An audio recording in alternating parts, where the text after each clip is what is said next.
비트 연산자에 대해 살펴보겠습니다. 비트와이즈 오퍼레이터라고 하고요. 아까 그 논리 연산자들은 여기 지금 엔드가 두 개, 오와 파이프, 더블 파이프였는데 비트 엔드와 오와는 이렇게 하나씩 쓰는 거고요.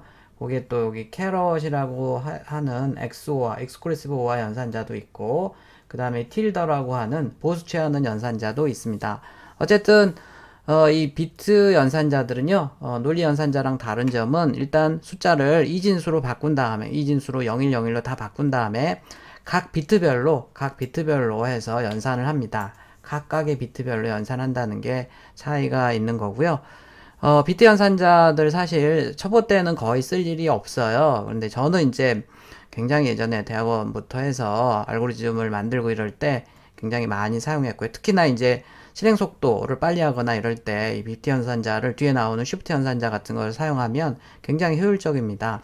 그 다음에 용량을 줄이고 이럴 때도 쓰이고요. 그래서 초보 때는 사용하지 않지만 저 개인적으로 썼던 것들을 보면 이제 특정 비트 값을 빠르게 읽거나 수정하고 이런 것들을 이제 마스크 씌운다고 하는데, 뭐 게임이나 아니면 보안 알고리즘이나 이런 거 할 때도 이제 사용할 수 있고요. 파일을 압축하거나 암호할 때 제가 다 사용했던 대학원 때 했던 것들이고요. 네트워크 프로그래밍 할 때 또 IP 주소 변환하거나 검사하고 이럴 때 요 비트 연산자 이용하면 굉장히 편합니다. 그 다음에 이제 인베디드 프로그래밍 할 때 하드웨어 레지스터 값을 읽고 쓸 때도 이제 비트 연산자를 이용하면 좀 편해요. 여러분들이 아마 대부분 사용하지는 않을 거지만 조금 이제 이런 것들을 하게 되면 아마 사용할 일이 있지 않을까 싶습니다. 자, 일단 A와 B가 이제 각 비트별로 하는 거라서 01, 01로 했고, 약간 TF, True False였는데 지금은 논리적인 건 True False인데 여기는 각 비트별로 똑같이 하는 겁니다. AND 하게 되면 당연히 둘 다 1일 때 1이 나오는 거고요. OR은 00일 때만 0이고 둘 중에 하나라도 1이면 다 1이고요. XOR 연산자들은 여기 두 비트가 다를 때죠. 01, 10일 때 1이 나오고 같을 때는 0이 나오는 익스클루시브 오와 연산자, 뭐 청개구리 연산자라고 배웠나요? 이렇게 나옵니다. 그 다음에 이제 이 틸더를 쓰게 되면 보수를 취하는 거예요. AM 1이면 0이었을 땐 1이 되고 1이었을 땐 0이 되는데요. 이 컴퓨터에서는 이 보수가 굉장히 중요합니다. 보수는 언제 쓰냐면요. 이제 뺄셈을 할 때, 뺄셈을 덧셈처럼 하고 싶을 때 보수를 취해서 덧셈을 하고 그래요. 아마 그런 것들은 이제 다른 시간에 아마 배울 것 같고요.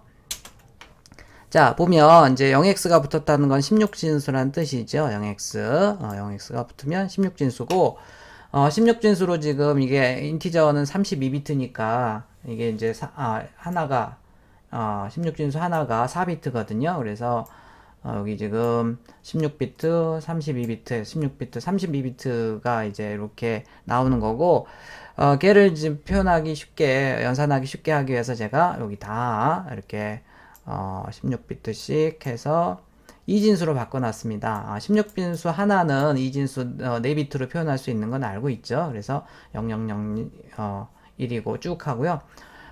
그 다음에 이 B 같은 경우에도 이게 3이니까 이제 2진수로 표현하면 1, 0이잖아요. 이렇게 해서 나머지는 다 앞에 비트들은 다 0인 그런 인티저인데요. 자, 일단 A와 B를 앰퍼샌드를 이렇게 비트와이즈 AND를 취하게 되면요.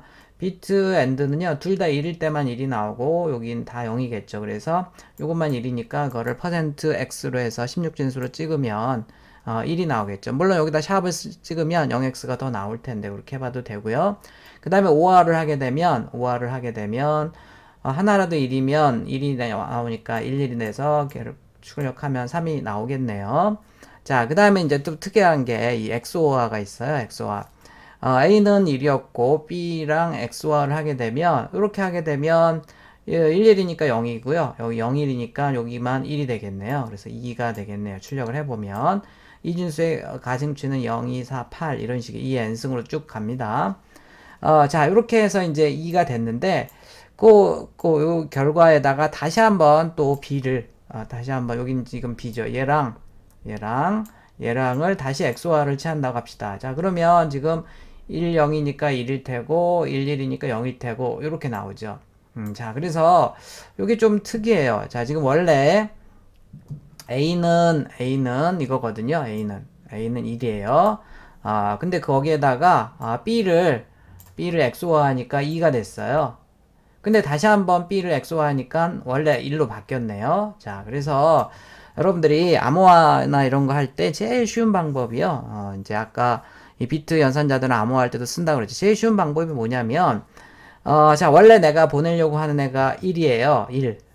A 1입니다. 근데 얘를 중간에서 누가 해킹을 하면 안 되잖아요. 해킹을 하더라도 문제가 없도록 내가 어떤 특정한 B란 여기서는 지금 2인데 걔를 가지고 이렇게 XOR를 합니다. 그러면 실제로 이제 갈 때는 2가 가죠. 1이 아닌데. 그래서 중간에 해킹돼도 문제가 없어요. 내가 보내려는 건 1이었는데 그 사람은 알 길이 없죠.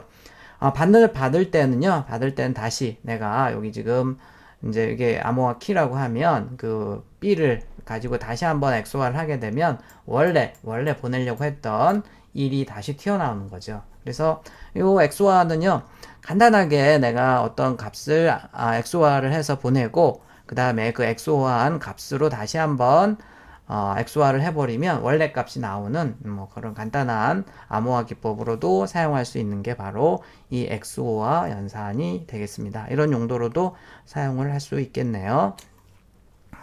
자, 그 다음에 이제 비트 쉬프트 연산자는요, 이제 속도를 빨리 낼 때 굉장히 유용한 그 연산자가 비트 쉬프트 연산자가 되겠습니다. 자, 예를 들어서 6이라는 애가 이렇게 0, 1, 1, 0이죠. 2의 n승, 2의 0승, 1승, 2승, 3승 해서 0, 2, 4, 8이에요. 그러니까 6이죠, 6. 자, 얘를 내가 지금 오른쪽으로 하나씩 쉬프트를 시키잖아요. 이렇게 오른쪽으로. 자, 그러면 이제 3이 되죠. 그 다음에 얘를 왼쪽으로 이렇게 하나씩 쉬프트를 시키면 여기 가중치가 이제 8, 4, 2, 1이니까 12가 되네요. 자, 그래서 기본적으로 어떤 이진수들은요, 이렇게 왼쪽 오른쪽으로 한 번씩 쉬프트 시킬 때마다 여기는 2분의 1이 되고요. 2분의 1이 되고 여기는 곱하기 2가 됩니다. 곱하기 2가 돼요. 이렇게 왼쪽으로 하면 매번 곱하기 2가 되죠. 자, 그럼 규칙을 물론 이제 빠져나가는 게 1이면 오버플로우나 언더플로우가 발생하긴 하는데 기본적으로 이제 길게 숫자가 있다고 하면 이렇게 기본적으로 비트 쉬프트 연산을 하게 되면 곱하기 2나 한번 쉬프트 할 때마다 나누기 2가 됩니다. 그래서 자, 이렇게 A 이렇게 쉬프트 연산자 하고 B 하게 되면 A를 일단 이진수로 바꾼 다음에 B 비트만큼 왼쪽으로 이동을 하기 때문에 기본적으로 오버플로우나 언더플로우가 없으면 2의 B승으로 곱셈이 일어납니다. 그리고 마찬가지로 나눗셈이 일어나고요. 자, 그래서 보면 지금 원래 내가 90에다가 2를 곱한다고 하면 당연히 180이 나오죠. 그럴 때 2의 n승으로 곱할 때는요, 쉬프트 연산자를 쓰는 게 더 빨라요. 빠르고 훨씬 좋습니다. 자, 이거랑 이건 결과는 똑같아요. 왜냐면 일단 90을 이진수로 바꾼 다음에 그걸 각각의 자리를 하나씩 옆으로 왼쪽으로 쉬프트를 시키면 얘도 가중치가 2의 n승이 돼버리기 때문에 2의 1승 해가지고 곱비돼서 180이 나오거든요.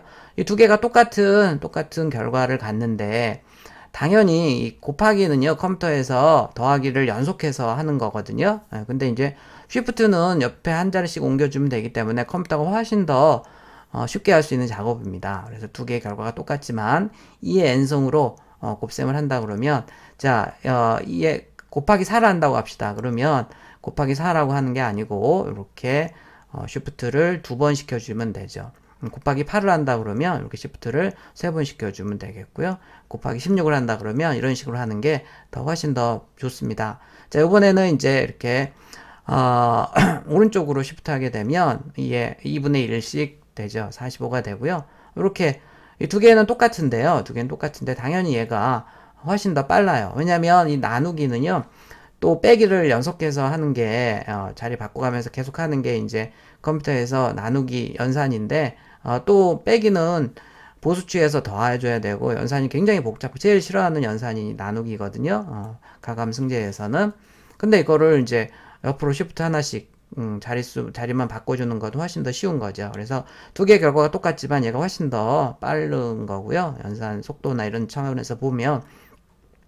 자, 근데 물론 여기서 지금 또 두 번 하게 되면 0.5가 날아가 버리니까 22가 나오겠죠. 이렇게 이제 이런 것들을 오버플로우, 언더플로우라고 얘기합니다. 또 22에서 한번 하게 되면 나누기가 돼서 11이 나와요.